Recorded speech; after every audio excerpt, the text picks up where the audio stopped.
सर्व संगत से प्रार्थना है, सत्संग प्रारंभ हो रहा है, कृपया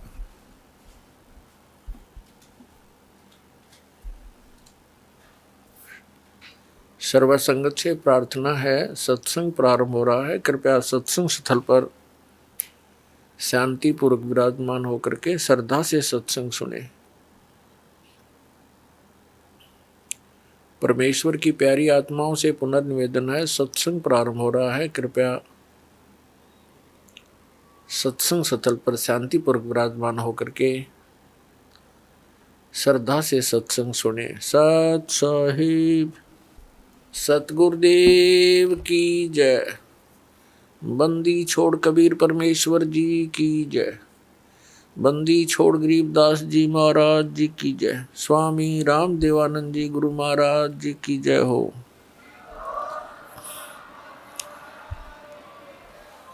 गरीब नमो नमो सतपुरुष को नमस्कार गुरु की नहीं। सुर नर मुनि जन साधुआ संतों सर्वस्ती नहीं। सतगुरु साहेब संत सब डंडो तुम प्रणाम। आगे पीछे मध्य हुए तिनको जा कुर्बान। नराकार निर्विषम काल जाल व्यंजनम निर्लेपम निज निर्गुणम अकल अनुबेशुंदनम। सोहम सुरति समाप्तम सकल समाना निर्तलय उज्ज्वल हिरंबर हरदमम बेपरवा अथा है वार पार नहीं मध्यतम। ग्रीव जो सुमर सिद्ध होई गणनायक गलताना।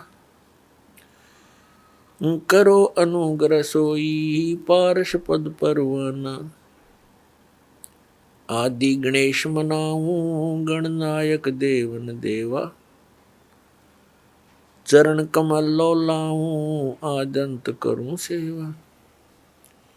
परम शक्ति संगीतम रिद्धि सिद्धि दाता सोई। अवगत गुण अतीतम सतपुरुष निर्मोही।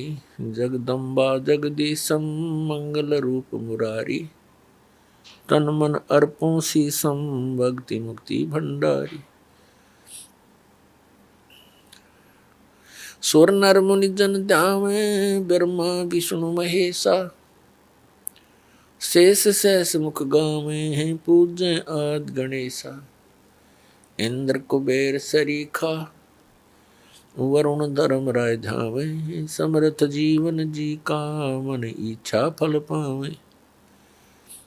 33 कोटि आधारा दावे से 88 उतरे बहुजल पारा।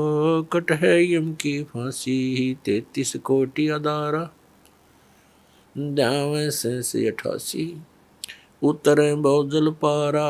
कट है यम की फांसी। कर जोरूं विनती करूं धरूं चरण पर शीस। गुरु जी राम देवानंद जी महाराज ने दियो नाम बख्शीश।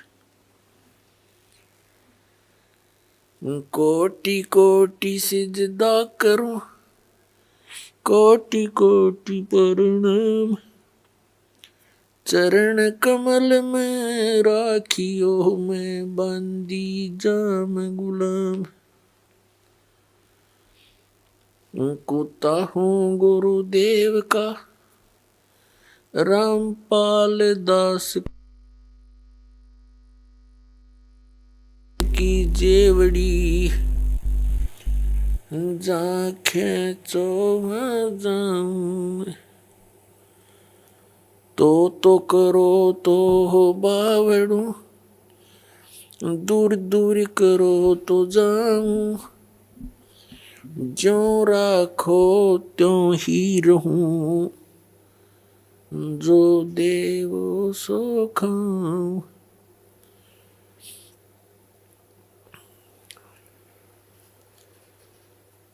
जय इब कै सतगुरु मिले। सब दुख आखो रोए। चरणों पर शीस धरूं, कहूँ जो कहनी हो।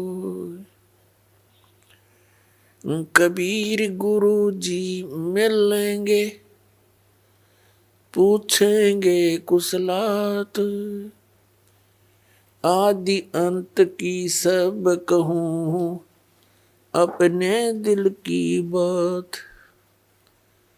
गुरु जी तुम न भूलियो, चाहे लाख लोग मिल जाही, हम जैसे तुमको बहुत हैं, तुम जैसे हमको नाही। तुमरे विसारे क्या बने, मैं किसकी शरण में जाऊं। शिव ब्रंच मुनि नारदा, तिनके हृदय न सुनो।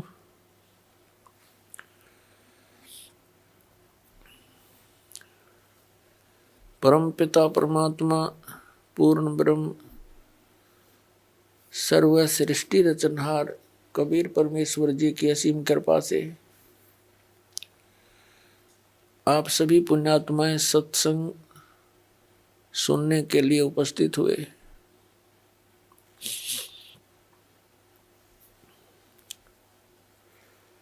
सत्संग में आने से इस जीव को ज्ञान होता है, तू कौन है, यहाँ किस लिए तू ये जन्म और मर रहा है, तुझे ये मालूम नहीं अगले क्षण में क्या हो जाए। और फिर भी आप इतने निश्चिंत होकर के यहाँ बैठे हो। सत्संग में आने से इस प्राणी को ज्ञान होता है कौन से कर्म मानव के करने योग्य हैं, कौन से ना करने योग्य हैं। फिर मानव जीवन का क्या उद्देश्य है,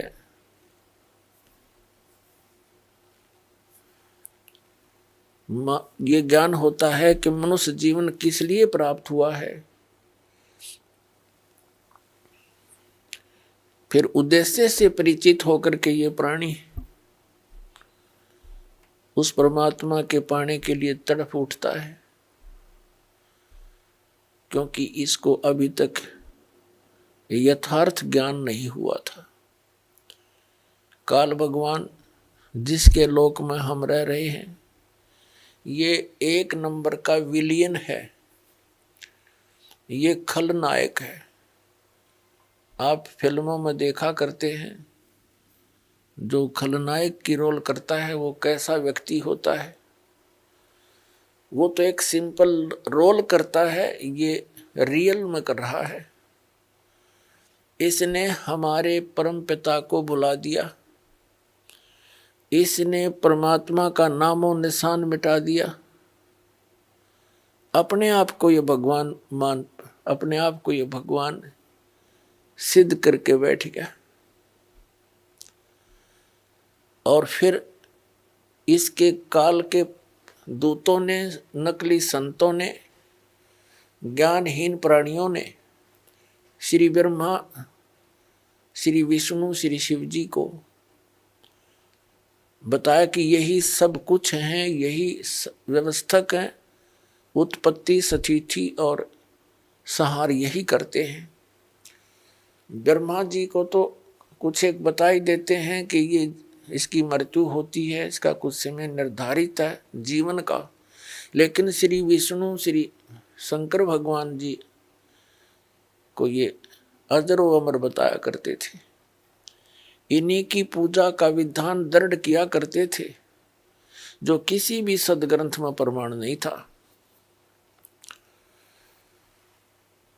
तो इन काल के से प्रेरित संतों ने सभी पुण्यात्माओं को मिसगाइड कर रखा था। स्वयं परमात्मा आते हैं, इस अज्ञान को समाप्त करते हैं, अपनी प्यारी आत्माओं को सीधा राह बताते हैं। आप देखते हैं जितने गुरु उतने ही उनके मार्ग, उतने ही विधि भक्ति की, जितने संत उतना ही उनका अलग अलग ज्ञान।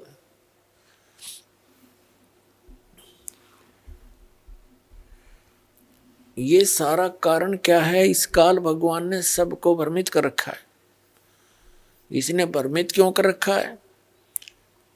परमात्मा ने हमारे ऊपर एक दया करी थी, कबीर भगवान ने, जो हम सबका जनक है। आज पहले भी आपको बताया था सुबह के सत्संग में, जब इस काल भगवान ने इस दुर्गा देवी जी के साथ बद व्यवहार करने की चेष्टा की थी, इस दुर्गा जी ने अपनी इज्जत रक्षा के लिए इसके पेट में शरण ली थी।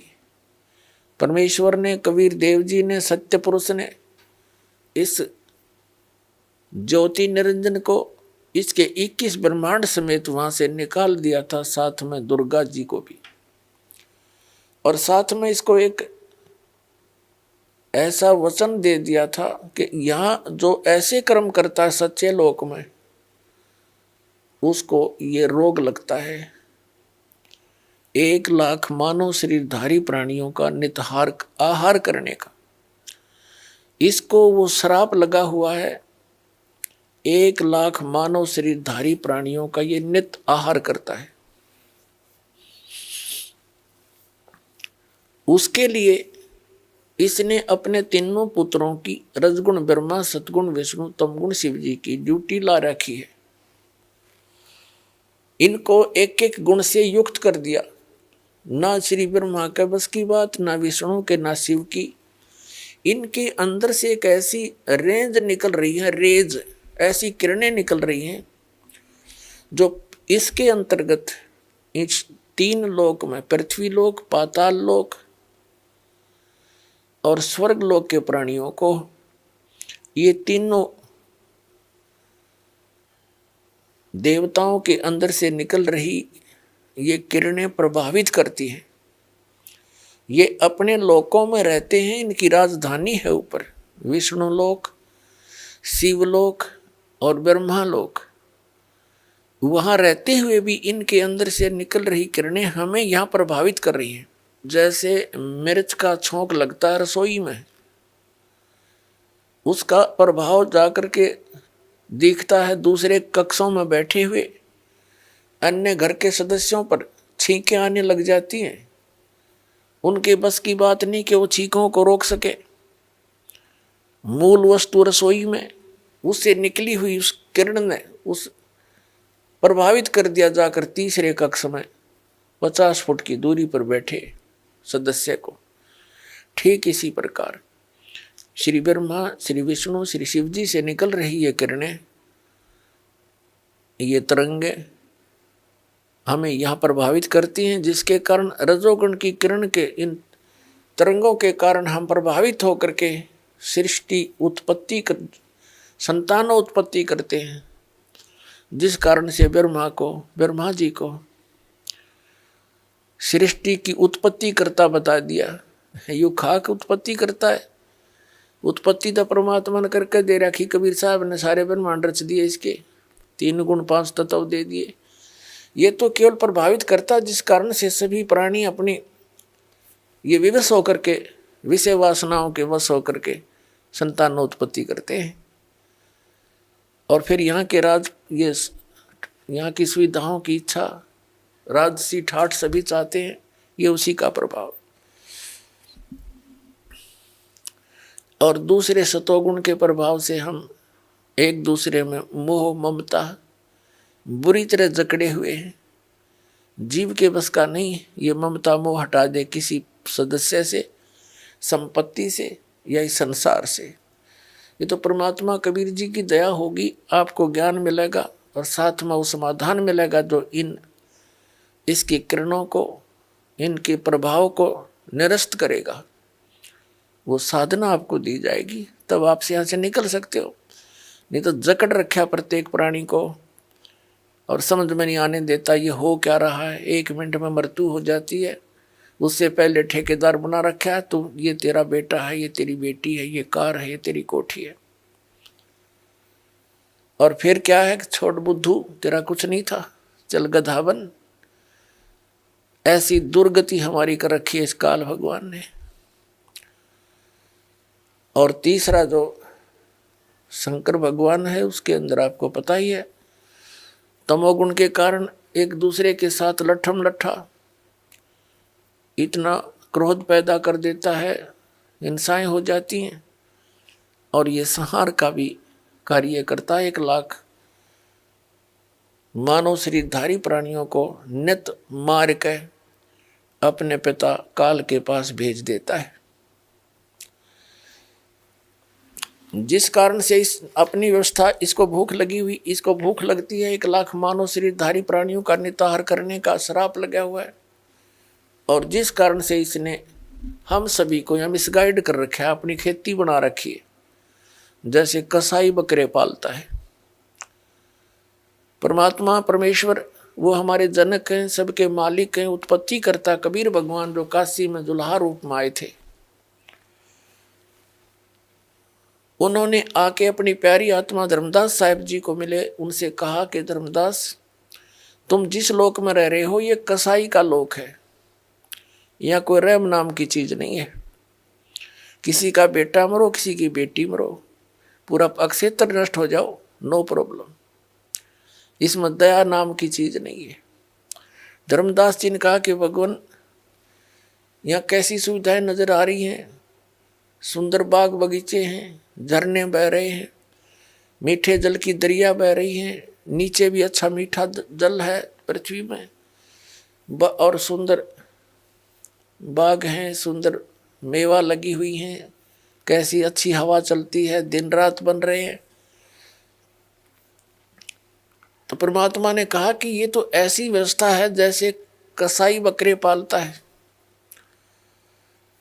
वह अपने उन पाले हुए बकरे और बकरियों के लिए सब सुविधाएं देता है।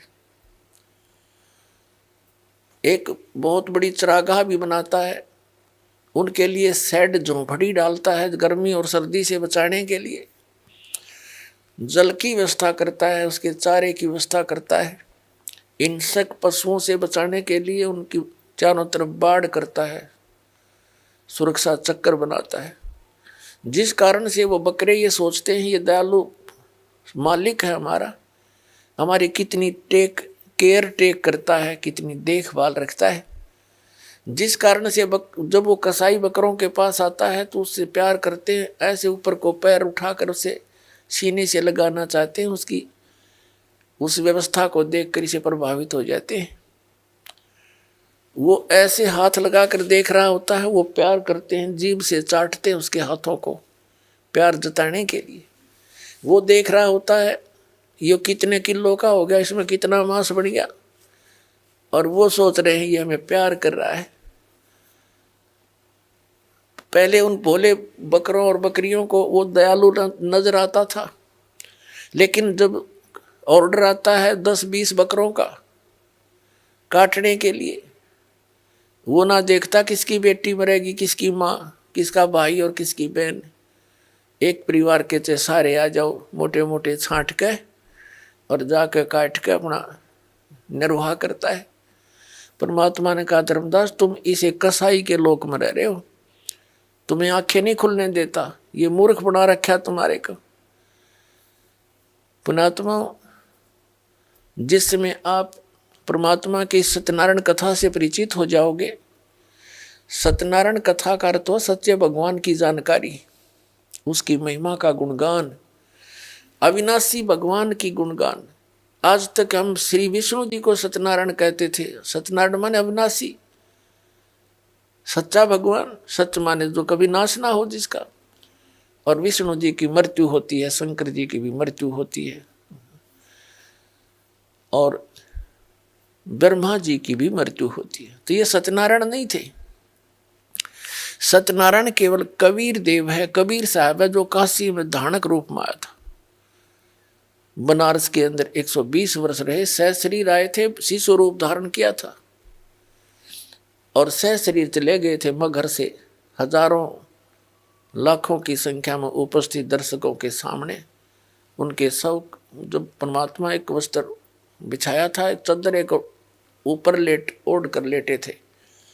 कुछ देर के पास आकाशवाणी हुई थी, देखो मैं जा रहा हूँ, इस चादर में कोई मुर्दा नहीं है। चादर उठा के देखी, सुगंधित फूल मिले थे। वो ना जन्म हुआ ना मरे थे, वो सत्यनारायण है, वो अविनाशी परमात्मा है। नारायण का अर्थ होता है जल पर आकर आने वाला, जल पर विराजमान होने वाला।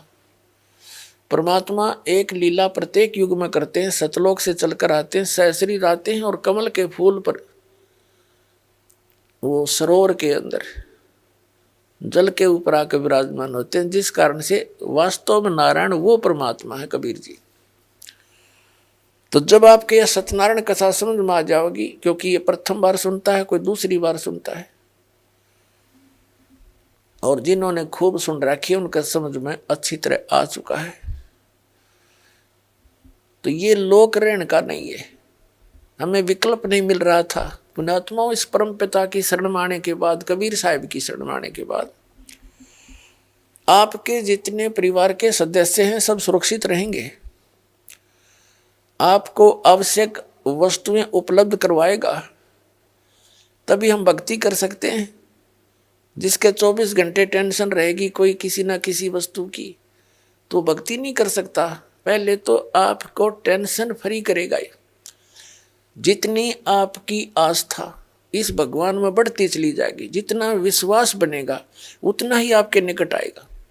विश्वास बनने में देरी लगती है, क्योंकि हम अज्ञान से परिपूर्ण होते हैं जब परमात्मा की शरण ग्रहण करने के लिए आते हैं।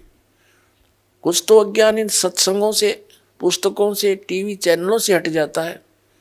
यहाँ आने के बाद रहा कहा फिर मांझा जाता है प्राणी, और फिर यहाँ आने के बाद आशीर्वाद, प्रणाम, भगवान की मंत्र दिए जाते हैं।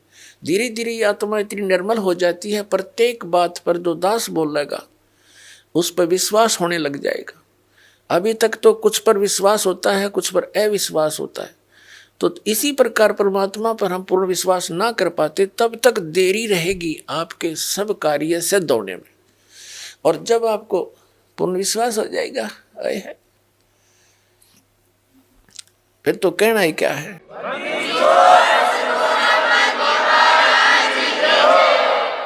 जिनको पूर्ण विश्वास हो जाता है, एक भक्त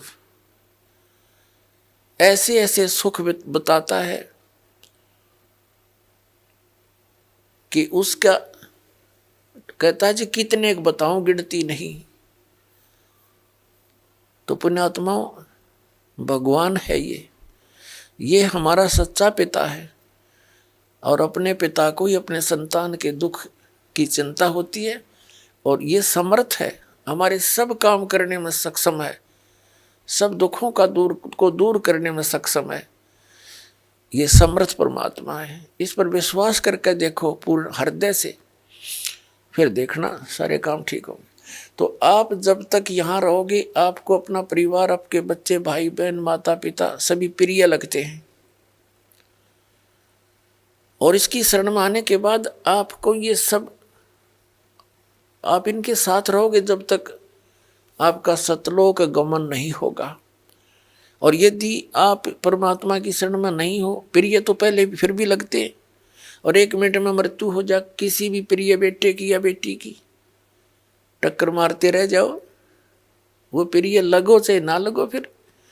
और इसकी शरण में आने से आपको उस संकट से भी दूर रखेगा, आपकी उम्र भी बढ़ा देगा। यह समर्थ परमात्मा है, यह सत्कर्मा।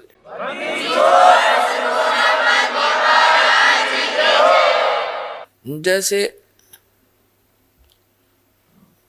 आदरणीय स्वामी रामानंद जी, जो कबीर परमात्मा ने उनको यथार्थ ज्ञान से परिचित कराया था, ज्ञान से बहुत कुछ ज्ञान दिया, उनको बहुत कुछ समझ में आया। फिर उन्होंने एक समस्या उनके सामने आई कि बच्चा, मैं 104 वर्ष की उम्र का हो चुका हूं, और 16 वर्ष की आयु से मैं इस मार्ग पर लगा था, श्री राम और श्री कृष्ण की गुण गाने, विष्णु जी के गुण गाने में। इन्हीं की भक्ति करता हूँ, विष्णु जी को इष्ट मानता हूँ, स्वर्ग जाने का टारगेट बना रखा है। तब परमेश्वर ने कहा था कबीर जी ने कि स्वर्ग में कितने दिन रहोगे स्वामी जी। बुद्धिमान ब्राह्मण था, विद्वान था, इतना तो ज्ञान था। कहा था कि बच्चा, क्योंकि उस समय परमात्मा कबीर जी लीला में आयु 5 वर्ष के थे और स्वामी रामानंद जी 104 वर्ष के वृद्ध हो रहे थे। तब परमात्मा ने कहा आप कितने दिन रहोगे स्वर्ग के अंदर, विष्णु जी के लोक में, जिसको आप इतना प्यार करते हो विष्णु जी को। तब उसने कहा, क्योंकि बुद्धिमान थे, कहा बच्चा जितना मेरा पुण्य होगा, भक्ति की जितनी कमाई होगी, उसके आधार से वहां समय निर्धारित किया जाता है। परमात्मा ने कहा उसके बाद कहाँ जाओगे पता नहीं। परमात्मा ने कहा मैं बताता हूँ कहाँ जाओगे, इसके बाद आप नरक में जाओगे, कबीर साहब ने कहा। और नरक के बाद फिर 84 लाख योनियों में जाओगे, कुत्ते और गधे बनोगे, और तेरा भगवान विष्णु भी मृत्यु को प्राप्त होगा। फिर कहाँ जाओगे? ब्रह्मांड पूरा नाश होगा, तब कहाँ जाओगे? अब 104 वर्ष का विद्वान पुरुष कहलाता था अपने आप को। उस समय वर्तमान के अंदर तत्कालीन समय में स्वामी रामानंद जी 1 नंबर के विद्वान माने जाते थे, वेदों, गीता और पुराणों के। और वो 104 वर्ष का वृद्ध ऐसे मुंह खुला का खुला रह गया जब कबीर परमात्मा ने यह वचन उनके सामने बोला, फिर कहाँ जाओगे तुम? मुंह फटा का फटा रह गया 104 साल के वृद्ध का। तो परमात्मा ने कहा मैं बताता हूं, एक सतलोक है ऊपर, आपके वेद भी बताते हैं। तो रामानंद जी ने कहा जी हमने तो अभी तक वेदों में स्वर्ग तक ही पढ़ा है। परमात्मा बोले कि तुमने पढ़ा ही नहीं है, तुम एक दूसरे की सुनी सुनाई दंत कथाएं सुना रहे हो। तुम निराकार बताते हो परमात्मा को, और वहाँ साकार है भगवान। तो परमात्मा ने कहा कि तुमने वेदों को पढ़ा ही नहीं, पढ़ा तुम्हारी समझ में नहीं आया। तो परमात्मा ने सारा कुछ बताया कि उस वेद में ऐसे देखिए, उस वेद में ऐसे देखिए। तो कहने का भाव ये है कि रामानंद जी के सामने एक समस्या आ गई कि हे कबीर जी, मैं 104 साल का वृद्ध हो गया, सारा जीवन गया मेरा इस भक्ति में।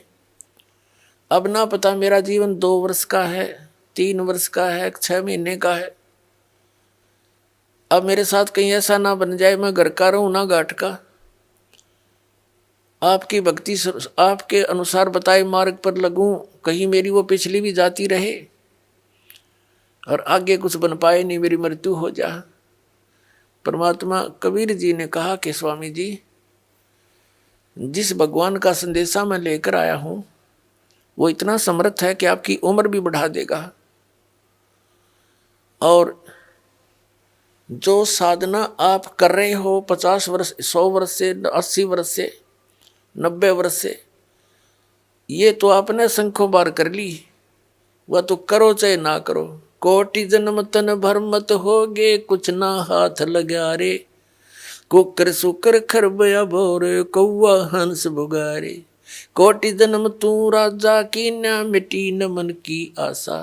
भिक्षुक होके दर दर घूम्या, ये मिला न निर्गुण रासा। इंद्र कुबेर ईश की पदवी, ब्रह्मा वरुण धर्मराया।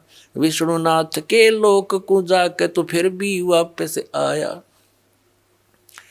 असंग जन्म तन मरता होगे, जीवित क्यों न मरे रे। 12 मध्य महल मठ बोरे, बोर न दे धरे रे। 2 जग बेस्ट सभी ते देखे, राजपाट के रसिया। 3 लोक से तिरपत नहीं, ये मन भोगी खसिया। सतगुरु मिले तो इच्छा मेटे, पद मिल पदे समाना। चल हंसा उस लोक पठाऊं, जो आदि अमर अस्थान। 4 मुक्ति जहाँ चंपी करती, माया होरी दासी।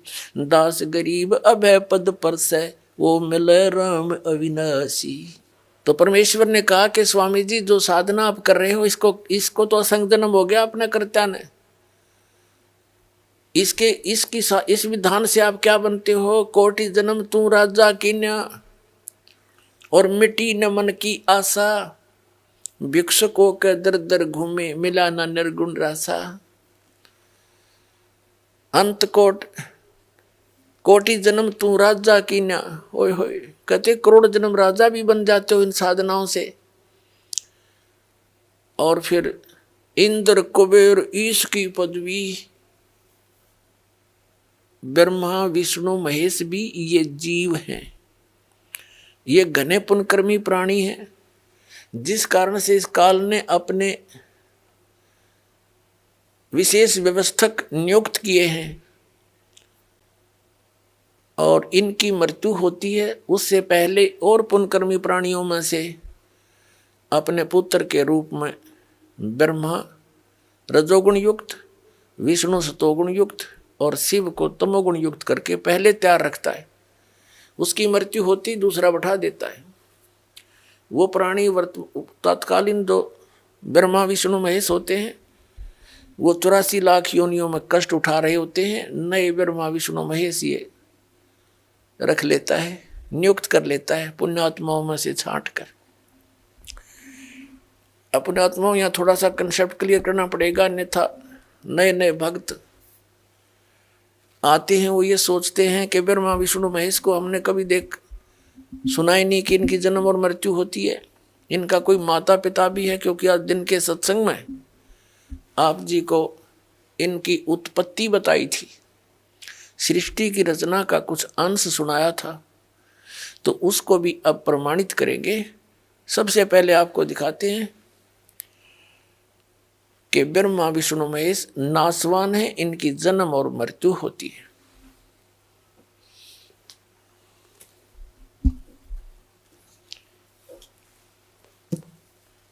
पुण्यात्माओं, ये वही सदग्रंथ हैं जिनको प्रत्येक हिंदू धर्म के श्रद्धालु जो भगवान की भक्ति में विश्वास रखते हैं सबके घर विद्वान हैं।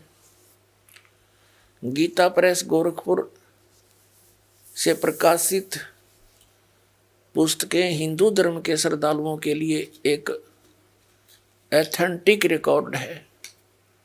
उसमें जो लिखा है वो फाइनल माना जाता है।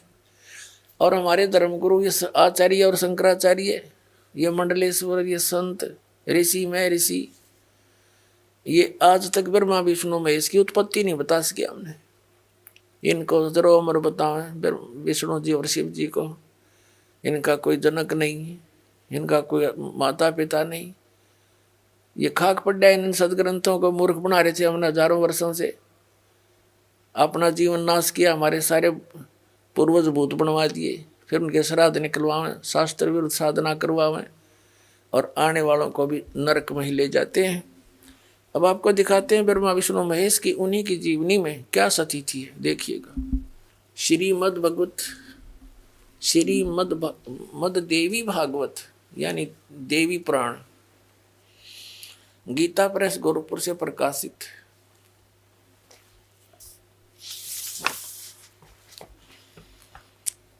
संपादक हनुमान प्रसाद पोदार चिमनलाल गोस्वामी, और ये यहां से प्रकाशित है। थोड़ा सा हिंट दिखाएंगे 123 पृष्ठ पे। तीसरा स्कंद, भगवान विष्णु अपनी माता दुर्गा की, देवी की स्तुति करते हुए कह रहे हैं, तुम शुद्ध स्वरूपा हो, ये सारा संसार तुम ही से उद्भासित हो रहा है। मैं ब्रह्मा और शंकर हम सभी तुम्हारी कृपा से विद्यमान हैं। हमारा आविर्भाव यानी जन्म और तिरोभाव माने मृत्यु हुआ करता है। हमारा तो जन्म और मृत्यु हुआ करता है, केवल तुम ही नित्य हो, जगत जननी हो, प्रकृति और सनातनी देवी हो। भगवान शंकर बोले, देवी यदि महाभाग विष्णु तुम्ही से प्रकट हुए हैं तो उनके बाद उत्पन्न होने वाले ब्रह्मा भी तुम्हारे बालक हुए। फिर मैं तमोगुणी लीला करने वाला शंकर क्या तुम्हारी संतान नहीं हुआ? अर्थात मुझे भी उत्पन्न करने वाली तुम ही हो शिवे। संपूर्ण संसार की सृष्टि करने में तुम बड़ी चतुर हो। इस संसार की सृष्टि सतिथि और संहार में तुम्हारे गुण सदा समर्थ है। उन्हीं तीनों गुणों से उत्पन्न हम ब्रह्मा विष्णु एवं शंकर नियमानुसार कार्य में तत्पर रहते हैं। अब इसे यह भी सिद्ध हो गया, तीनों गुणों से उत्पन्न रजगुण ब्रह्मा, सतगुण विष्णु, तमगुण शंकर केवल नियमित कार्य में तत्पर रहते हैं। इस पवित्र सदग्रंथ ने, पवित्र पुराण ने, देवी पुराण ने 5 कंसेप्ट क्लियर कर दिए, 5 पॉइंट कति साफ कर दिए। नंबर 1, दुर्गा देवी ब्रह्मा विष्णु महेश जी की माता है। दुर्गा जी को प्रकृति भी कहते हैं। तीसरा, ब्रह्मा विष्णु महेश की जन्म मृत्यु होती है। चौथा, ये ब्रह्मा रजगुण सतगुण तमगुण, विष्णु सतगुण और शिव जी तमगुण है। और चौथा ये कर दिया 5वां कि ये केवल नियमित कार्य ही कर सकते हैं, जैसा आपके भाग्य में है वैसा ही दे सकते, उसमें कोई परिवर्तन नहीं कर सकते। इसलिए तत्वज्ञानहीन प्राणियों ने इतना ही बनाकर हमें विधान बता दिया कि जैसे कर्म करेगा वैसा फल देगा भगवान। अब इन भगवानों का, जिन भगवानों से ये परिचित थे, उनका इतना ही विधान है। अब पुण्यात्माओं, जैसे हम भक्ति पर लगे हैं, भक्ति पर लगने का उद्देश्य क्या होता है कि हमारे जो बच्चे हैं वो सुरक्षित रहें, कोई आपत्ति ना आवे, हमारे ऊपर भी कोई ऐसा संकट नहीं आ जा, इससे हमें भगवान बचावे। इसलिए हम परमात्मा की कोई ना कोई साधना अवश्य करते हैं और फिर कुछ एक मोक्ष के लिए भी प्रयत्न करते हैं। अब क्या है, जैसे हम भक्ति करने लगते हैं, साधना कर रहे हैं और कोई ऐसी घटना घट जाती है, भूल जाता भक्ति को, याद भी ना आती और दिल टूट जाता प्राणी का। तो पुण्यात्मा, भक्ति भी तभी बनती है जब कोई संकट आवे। आ तो सकता है हमारे दुष्कर्मों का, लेकिन 1 सेकंड में हल्का करके हटा दे भगवान, तो दूनी दृढ़ता आती है, पूरा विश्वास बनता है कि सचमुच हे भगवान, आज आपकी शरण में ना होते थे बिजली गिरनी थी, ऐसा विनाश हो जाना था। फिर ज्यादा भक्ति को दिल करता है, दूनी दृढ़ता आती है, पल भी भूल नहीं पड़ती है। अब जैसे एक ब्राह्मण व्यक्ति था, घना दुखी था अपने प्रारब्ध के कर्मों से। उसके संस्कार के अंदर से उसके भाग्य में इतने कष्ट थे। 4 सदस्य घर के बच्चे थे, चारों उनको आपत्ति, सभी रोगी रहे, कहीं झाड़ फूक करवाता है, किसी संतों के पास जाता है जो साधना और विधि बताते हैं, सब करता था, कंगाल हो गया। वो एक दिन रामानंद जी के पास गया और परमेश्वर कबीर जी भी स्वामी रामानंद जी के पास विद्यमान थे। स्वामी रामानंद जी से उस ब्राह्मण दुखी ने कहा कि स्वामी जी, ऐसे ऐसे आपदाएं मेरे ऊपर आ रही हैं, आपने जो भी साधना मुझे बताई मैंने सारी कर ली, पर कोई लाभ नहीं हुआ। तब रामानंद जी कहते हैं, स्वामी रामानंद जी, कि भैया ये आपके प्रारब्ध का कष्ट है, ये तो भोगे ही पार पड़ेगी। यानी दुख जो है ये पाप से होते हैं। पूर्व जन्म के हमारे जो संस्कार संचित हैं उनमें से कुछ पुण्य एवरेज में और कुछ पाप लेकर के एक मनुष्य के जीवन निर्धारित किया जाता है प्राणी का, उसको प्रारब्ध कर्म कहे जाते हैं। जिसके पूर्व जन्म के पाप ज्यादा हैं उसके जीवन में उन पापों की रेशो ज्यादा है, और पापों से संकट आते हैं, कष्ट आते हैं, तो उनके जीवन में कष्टों की श्रृंखला सी बन जाती है। वो श्रृंखला उस ब्राह्मण भक्त दुखी के बनी हुई थी। परमात्मा ने कहा कि महाराज, कबीर परमेश्वर ने कहा स्वामी रामानंद जी को कि स्वामी जी, आप कह रहे हो कि इनके तेरे प्रारब्ध के कर्म हैं, ये तो भोगने ही पड़ेंगे। तो परमेश्वर ने कहा फिर भक्ति की आवश्यकता क्या रही?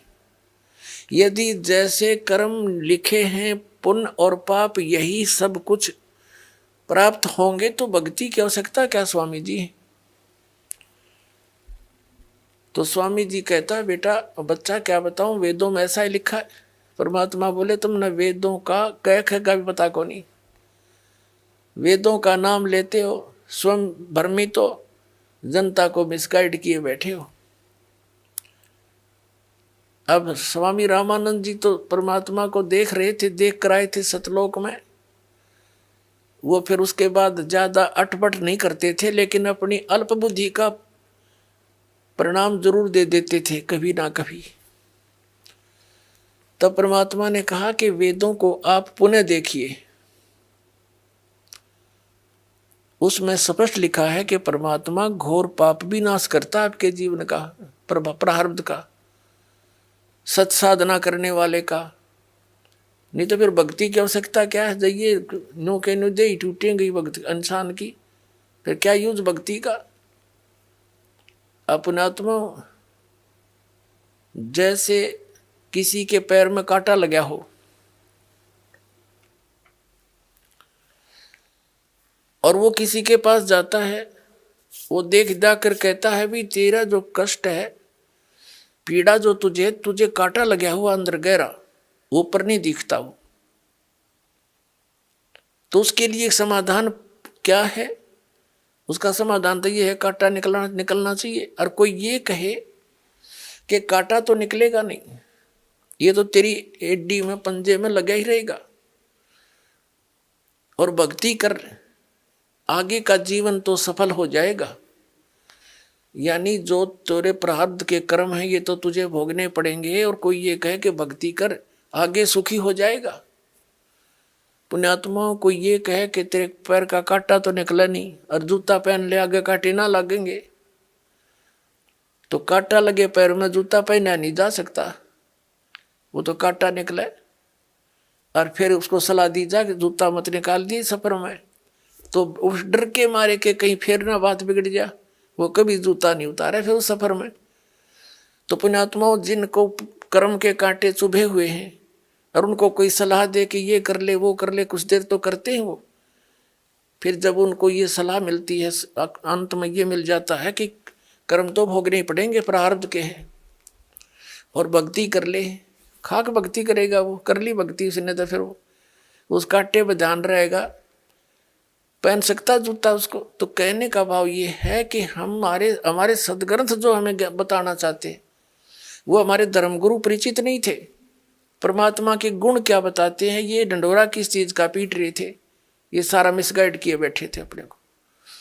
ऐसे आज तक जितने भी महापुरुष आप देखो सबकी यही दशा है, इन्हें कख नहीं पता था।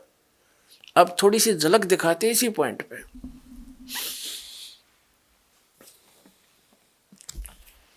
ये देखिएगा, ये देवी पुराण है।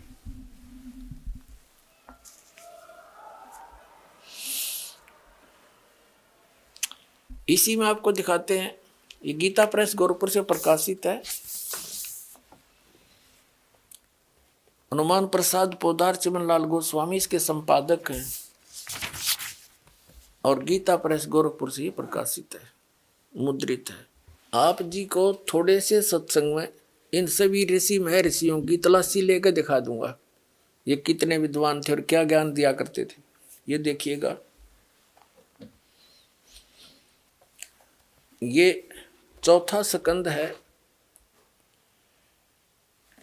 और 243 पृष्ठ पे व्यास जी कहते हैं कि प्रहलाद की बात सुनने के पश्चात शुक्राचार्य ज्ञान दृष्टि से सब कुछ देखकर प्रसन्न हो गए। उनका मुख मुस्कान से भर गया। उन्होंने दैत्यों से कहा, दानवों, तुम मेरे यजमान हो, भक्त हो। तुम्हें न तो डरना चाहिए और न पाताल में ही जाना चाहिए। अपने सत मंत्रों के प्रभाव से मैं तुम्हारी रक्षा कर लूंगा। धर्म के मर्मज महाशयो, प्राचीन समय में ब्रह्मा जी के मुख से मैंने जो बात सुनी है उसे बता रहा हूं, सुनो। यह वचन बड़ा ही हितकर है, सत्य और अटल है। उन्होंने कहा था कि होने वाली बातें अवश्य होकर रहती हैं। धरातल पर कोई भी ऐसा सुयोग्य पुरुष नहीं है जो प्रारब्ध को विफल बनाने में समर्थ हो सके। विपरीत समय के कारण इस समय तुम्हारी शक्ति अक्षीण हो गई है। अतः एक बार तो तुम्हें देवताओं से परास्त होकर पाताल में जाना ही पड़ेगा। समय सदा बदलता रहता है।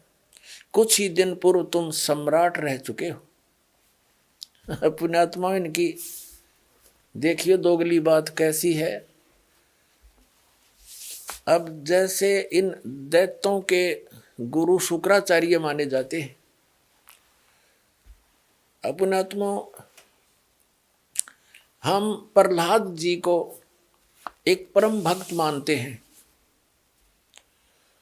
और जो साधना उस परम भक्त ने करी थी, विष्णु जी की उपासना की, उस साधना से फिर वो स्वर्ग में गया, उसके बाद सम्राट हो गया, राजा बना, और फिर झगड़ा उनके साथ आपस में युद्ध हो गया राक्षसों और देवताओं का। तो भी इनका गुरु जी क्या कह रहा है, ऐसे ये मूर्ख बना रहे अपने को। एक बार तो कहता है शुक्राचार्य कि तुमने डरना नहीं चाहिए, तुम मेरे भगत हो, मैं अपने सत मंत्रों से तुम्हारी रक्षा कर लूंगा और तुम्हें पाताल में नहीं जाना चाहिए, तुम निश्चिंत रहो। और फिर क्या कहता है, तुरंत ही बदल गया पैतरा। कहता एक बात तो अटल है, मैंने ब्रह्मा जी से सुनी थी, इनके ज्ञान का जितने भी ये ऋषि महर्षि हुए हैं, जितने ये सभी श्री ब्रह्मा जी के द्वारा बताए ज्ञान को फाइनल मानते हैं। ब्रह्मा जी ना आप नहीं पता मैं कहाँ से उत्पन्न हुआ। तो ये क्या बताता है कि मैंने ब्रह्मा जी के मुख से सुनी है, और ब्रह्मा जी को ये वेदों का सबसे बड़ा ज्ञाता मानते हैं। क्या कह रहा है कि मैंने ब्रह्मा जी से मुख से एक बात सुनी थी कि जो होनहार हो करेगी, और प्रारब्ध के कर्म टल नहीं सकते, वो तो भोगने पड़ेंगे। एक बार फिर तुमने देवताओं से हार के पाताल में तो जाना ही पड़ेगा। फिर तेरे वो सतमंत्र का बाढ़ में गए। मूर्ख बनाओ ये। फिर पढ़ो एक बार। अब ये चौथा स्कंद पढ़ रहे हैं हम श्री देवी पुराण का। व्यास जी बता रहे हैं, लेखक जो पुराणों के लेखक हैं, प्रहलाद की बात सुनने के पश्चात शुक्राचार्य ज्ञान दृष्टि से सब कुछ देखकर प्रसन्न हो गए। उनका मुख मुस्कान से भर गया। उन्होंने दैत्यों से कहा, दानों, तुम मेरे यजमान हो, तुम्हें न तो डरना चाहिए और न पाताल में जाना चाहिए। मैं अपने सतमंत्रों से प्रभाव से तुम्हारी रक्षा कर लूंगा। हर फिर आगे तुरंत क्या कहे है कि धर्म के मर्मज महाशयो, प्राचीन समय में ब्रह्मा जी के मुख से मैंने जो बात सुनी है सो बता रहा हूँ, सुनो। यह वचन बड़ा ही सत्य, हितकर, सत्य और अटल है। उन्होंने कहा था होने वाली बातें अवश्य होकर रहती हैं। धरातल पर कोई भी ऐसा सुयोग्य पुरुष नहीं है जो प्रारब्ध को विफल बनाने में समर्थ हो सके। विपरीत समय के कारण इस समय तुम्हारी शक्ति क्षीण हो गई है। अतः एक बार तुम्हें देवताओं से परास्त होकर पाताल में जाना ही पड़ेगा। फिर वो तेरे सतमंत्र कित गए। ये न्यू मूर्ख बना रहे, देख तुरंत झूठ बोल रहा है। एक बार तो छाती कूट रहा है, मैं अपने सतमंत्रों से ठीक तुम्हारी रक्षा कर दूंगा, तुमने नहीं जान दूंगा। अब इनको जाना ही पड़ेगा। वो तो आ गया अंत इनका। अब दूसरा दिखाता हूं। अब देवताओं के गुरु बृहस्पति की आपको वार्ता सुनाते हैं, इनका ज्ञान दिखाते हैं। 5वां स्कंद वही देवी भागवत 282 पृष्ठ पे हम पढ़ेंगे। यहां से व्यास जी कहते हैं, देवराज इंद्र की बात सुनकर बृहस्पति जी उनसे कहने लगे।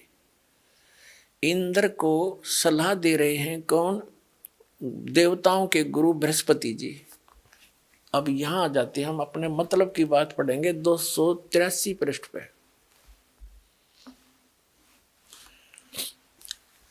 प्रारब्ध कर्म का अभाव बिना भोगे नहीं हो सकता, यह स्पष्ट है। आर्य, संपूर्ण देवता तुम्हारे सहायक हैं, तुम स्वयं भी बुद्धिमान हो, फिर भी जो होनी है वह होकर ही रहेगी, तुम उसे टाल नहीं सकते। ऐसी स्थिति में सुख और दुख की चिंता में नहीं पड़ना चाहिए। महाभाग, सुख और दुख ये दोनों कर्मशः पुण्य और पाप, पुण्य एवं पाप के अक्षय के सूचक हैं।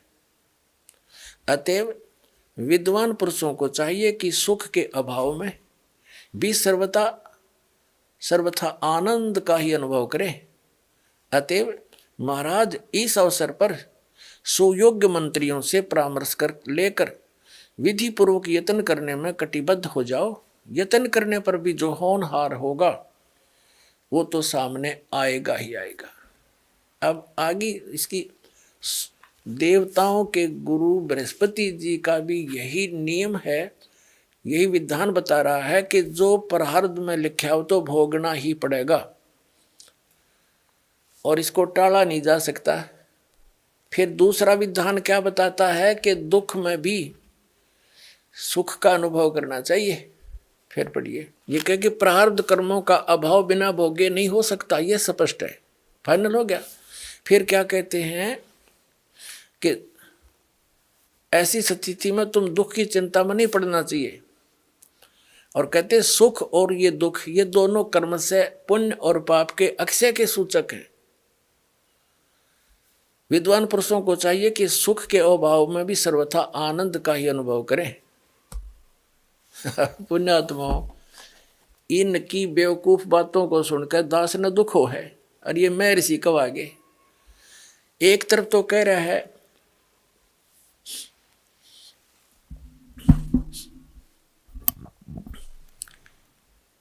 कि प्रारब्ध के कर्म तो भोगने पड़ेंगे, फिर कह रहा है कि सुख के अभाव में भी सुख के अभाव में भी आनंद ये महसूस करना चाहिए। बता कर इनकी, अब किसी के पेट में दर्द हो जा है और मारा चिल्लावा बेचारा पड़ा पड़ा, और उसको इन्हों कहना तू अब दुख में भी सुख का अनुभव कर। जब वह पीड़ा मिटे गोली दवाई खाने से, तो तब वो सुख का अनुभव कहने तो सुख का अनुभव हो जाएगा। तो इनके ऐसे विधान हैं। अब देवताओं के गुरु और राक्षसों के गुरु दोनों का विधान बता दिया, फाइनल हो गया। उधर से महर्षि स्वामी रामानंद जी भी यही बता रहे हैं। और एक इस कलयुगी महर्षि के 2 वचन और सुना दूं। ये सारे एक कुएं का पानी था।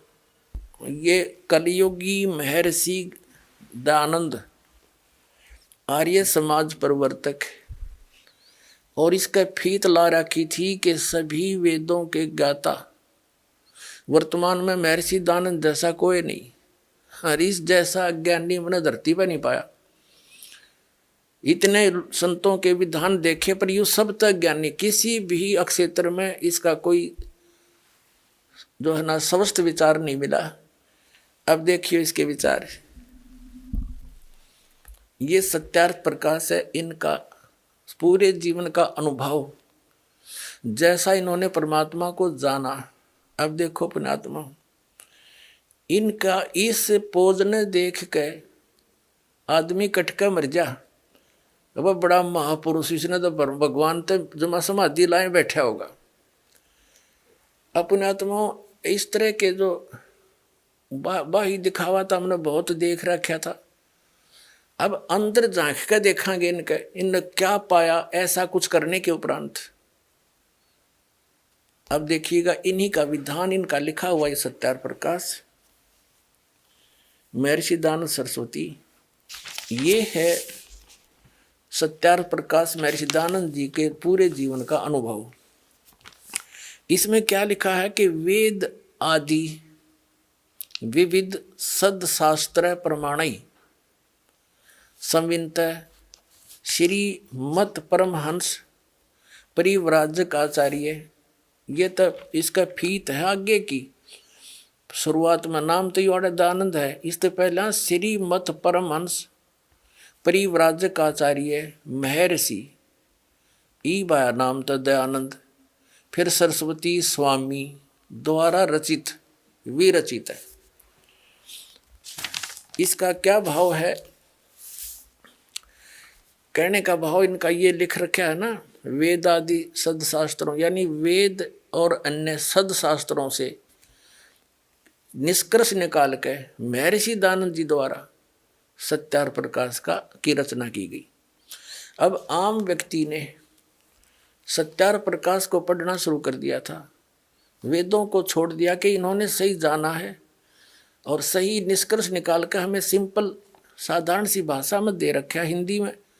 तो इस सत्यार्थ प्रकाश को शिरोधार्य मान लिया था, ये एक उपनिषद का रूप धारण कर लिया था इसने।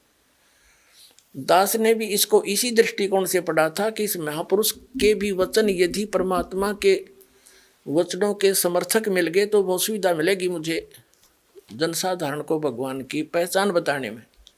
जब इसको पढ़ा तो इसका तो कहीं पर भी सिर पैर भी ठीक नहीं पाया और फिर ये जनता के सामने इसकी पोल खोलनी पड़ी, ना तो धोखे में रह जाते। अब देखो 7वें समोल्लास में आपको दिखाते हैं। इसके तो एक पृष्ठ पे कई विधान फेल हो जाते हैं। सत्यार्थ प्रकाश है 7वां समोल्लास 7वां समोल्लास। किसी ने पूछा प्रश्न, ईश्वर साकार है व निराकार? महर्षि दयानंद उत्तर देते निराकार है। ठीक है। किसी ने प्रश्न किया कि परमेश्वर की स्तुति प्रार्थना उपासना करनी चाहिए व नहीं? उत्तर महर्षि दयानंद का करनी चाहिए। प्रश्नकर्ता कहता है क्या स्तुति आदि करने से ईश्वर अपना नियम छोड़ स्तुति प्रार्थना करने वाले का पाप छुड़वा देगा? महर्षि दयानंद कहता नहीं। प्रश्नकर्ता कहता तो फिर स्तुति प्रार्थना क्यों करना, किस लिए करें भाई, जब पाप नहीं छुड़ा सकता। अब कोई न्यू कहे कि क्या साबुन कपड़े का मैल छुड़वा देगा? अरे कोई न्यू कहे कि नहीं, ये तो स्वाभाविक प्रश्न उठेगा भाई फिर साबुन की आवश्यकता क्या? यदि परमात्मा पाप नाश नहीं कर सकता तो स्तुति भक्ति की आवश्यकता क्या? प्रश्न करना सही, प्रश्न करता सही प्रश्न कर रहा है, लेकिन ये अज्ञानी क्या बोल रहा है देखिए।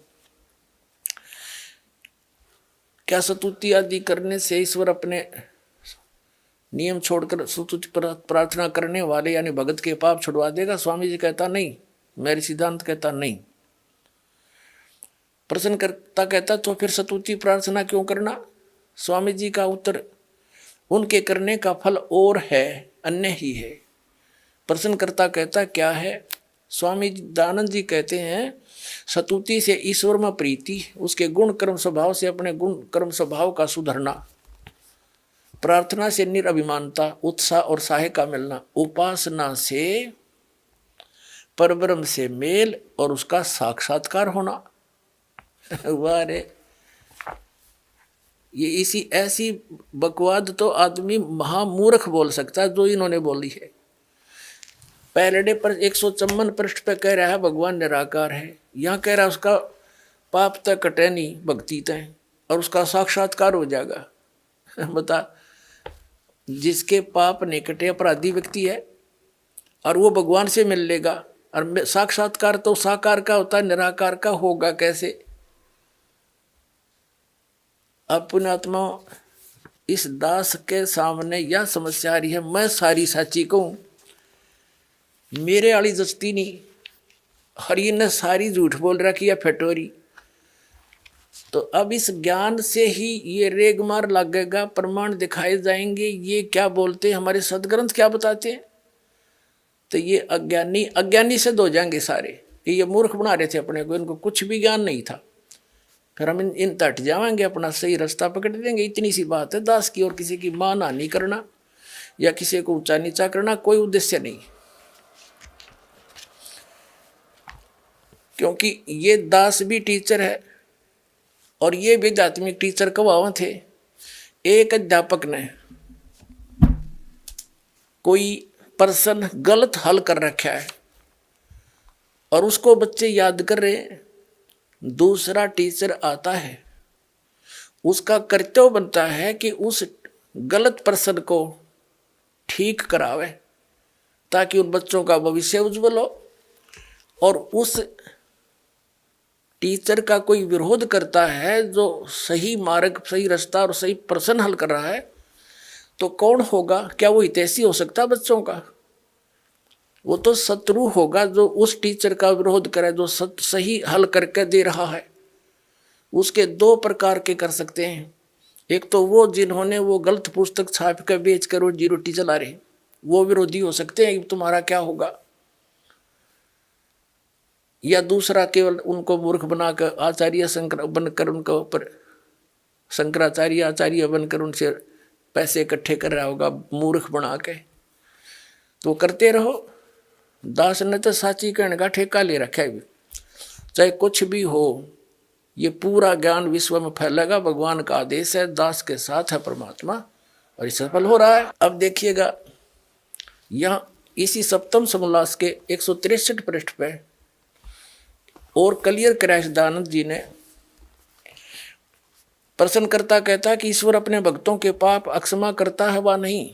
मेरे सिद्धांत कहता नहीं, क्योंकि जो पाप अक्षमा करे तो उसका न्याय नष्ट और सब मनुष्य महापापी हो जाएं, क्योंकि उनको पाप करने में उत्साह निर्भयता हो। जैसे कोई राजा अपराधियों के पाप क्षमा करे तो वे अधिक अधिक अपराध पाप करने लगे, और जो अपराध नहीं करता वह भी अपराध करने लगे से न डरेगा। इसलिए सब कर्मों का यथावत फल देना ईश्वर का काम है, अक्षमा करना नहीं। स्पष्ट कर दिया।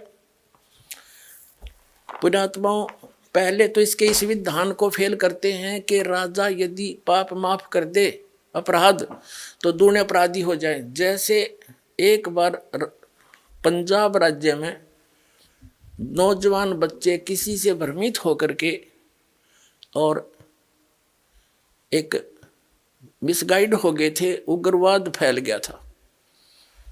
तो सरकार ने एक फैसला, एक आदेश जारी किया था कि जो मुख्य धारा में आ जाएगा बच्चा, पहले गलती होगी सो होगी किसी के धोखे भ्रमित करने से, तो उनके सब अपराध क्षमा कर दिए जाएंगे और वो सही नागरिक बनकर रहेगा। तो सभी के सभी आकर के उन्हें समर्पण कर दिया। सरकार ने ऐसा ही किया, जो गलती बन गई थी बच्चों से माफ कर दी, अब वो नेक नागरिक हो गए। यदि उनको सजा देता दूना और उग्रवाद बढ़ जाता। तो कहने का भाव ये है कि पहले तो ये विधान फेल कर दिया दानद का। आपने एक बहुत वेल नोन सी एक लेडी थी, औरत थी, बहन, जिसको फूलन देवी कहा करते थे। वो डाकू बन गई थी किन्हीं परिस्थितियों में, और जब सरकार ने उससे कहा कि यदि तू आगे अपराध नहीं करेगी तेरे पिछले सारे माफ कर देंगे, तो उसने समर्पण कर दिया, स्वीकार कर ली और वो MP तक बन गई, मेंबर ऑफ पार्लियामेंट तक बन गई थी वो लड़की बहन। तो पहले तो इस दयानंद की मोटी बुद्धि यहाँ फेल होगी, जो ये कहता है कि राजा से कर दे वैसा, उसको कैसे और अपराध करने लग जाएंगे। नहीं, ये परमात्मा का विधान है। जैसे गलती से बगैर ज्ञान के आपने जो गलतियां कर दी वो माफ करेगा, आगे सतर्क कर दिया जाएगा, ऐसा ज्ञान दिया जाएगा कि फिर से ऐसी गलती ना करना, फिर ये दुख आपको फिर हो जाएंगे, तो फिर ऐसी गलती कोई नहीं करता। तो ऐसे ही अब दूसरा जो प्रश्न है कि साधक के पाप साधना से भगवान पाप नाश नहीं करता, तो क्या यह बुद्धिमान व्यक्ति बात कर सकता है और कहता है इससे और फल हो जाता है, और अन्य ही फल है। अन्य क्या फल है कि उपासना से परमात्मा का साक्षात्कार हो जाता है, और परमात्मा को निराकार बताते हैं मेरे सिद्धांत।